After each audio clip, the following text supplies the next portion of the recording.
Con như có không cậu? Chơi vậy đi đi rau của gì đi gì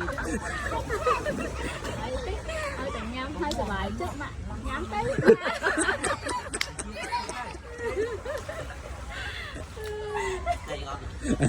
mưa anh đi anh đang cái rồi kinh nhắm trai mấy rồi ê tôi đi nhắm thẻ mấy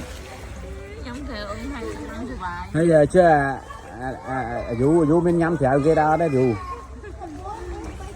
mình đã đâu nữa phải chưa cái con này phải chưa này